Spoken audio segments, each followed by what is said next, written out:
Chapter 21. MIA.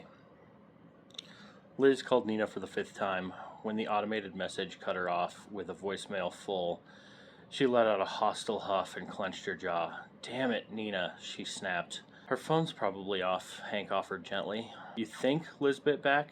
They both knew better. Nina's phone stayed on like a lifeline, and the idea of her shutting it down for more than a few minutes was almost laughable. Liz exhaled sharply, then softened. "Sorry, she's so frustrating sometimes." Her thumb was already flying across the screen. They always shared their locations.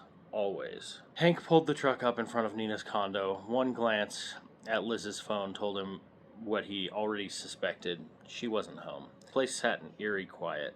No lights, no flickering TV glow that usually poured from the windows. If Nina was within a block, some soap opera rerun would have been humming in the background.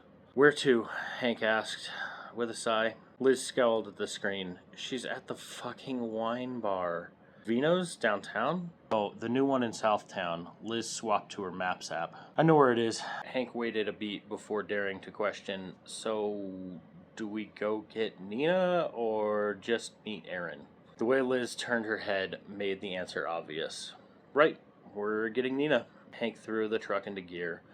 Liz slumped against his shoulder. "Sorry, babe. It's not a big deal." Hank smiled warmly. Liz drew a deep, steadying breath. "I just thought she was actually excited this time." Hank squeezed her closer. The next 15 minutes passed in a companionable silence.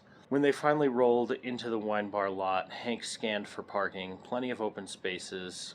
This wasn't downtown, but he swung close, just to the front, to check. "That bitch!" Liz hissed, sitting bolt upright. "What?" Hank said. "She's with Aaron." "Aaron." Liz was already clawing her seatbelt free.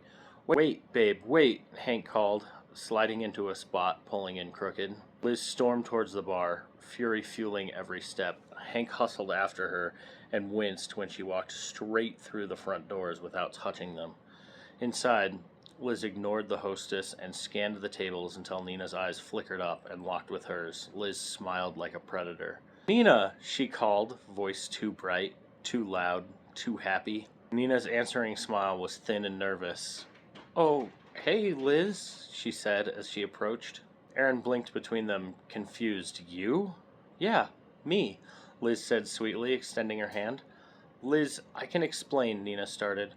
"Oh, you don't have to," Liz cut in, turning her attention squarely on Aaron. "Did she tell you?" Nina shrank into her chair. Aaron frowned. "Tell me what?" Hank arrived, sliding an arm over Liz's shoulder, and Aaron repeated, "Tell me what?" "I'm Hank." He extended a hand, deliberately bypassing the drama. Aaron shook it on autopilot. "Aaron, sorry to interrupt your date," Hank said with an apologetic smile. "No problem," Aaron lied, tamping down his irritation. Meanwhile, Liz and Nina exchanged wild, furious hand gestures, a silent battle only close friends could wage. "You know she hit on me, right?" Aaron said finally, looking from Hank to Nina. Hank just smiled. "We know." "I did not hit on you," Liz shot back. Aaron leaned away. "You kind of did." "I didn't." "Oh, okay," Aaron said quickly, just wanting out. "I'll grab chairs," Hank said, kissing Liz's cheek. "You can take mine," Aaron said, already rising. "No," Liz and Nina snapped in unison. They glared at each other. That was enough for Aaron.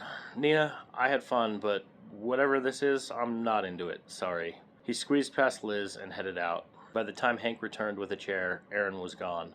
"What happened?" he asked innocently. "She did," Nina pointed at Liz. Liz rolled her eyes. "Nina, you told us you wanted to do this as a team," Hank said, easing into his seat. "Of course you'd take her side," Nina shot back. "You're basically married." "Well, I am right," Liz muttered. Hank rubbed her shoulders gently. Liz's face shifted as the weight of it hit her. She realized how badly she'd just blown it. "See?" Nina snapped. "Not always right." Tears pricked Liz's eyes. "Fuck," she whispered. "Nina, we're sorry we ruined your date," Hank said softly. Nina inhaled, then let it go. "It's fine." "It's not fine. We should have trusted you." Hank gave Liz's shoulder another squeeze. Liz finally wilted, dropping into the empty chair. "Hank's right, Nina. I'm sorry."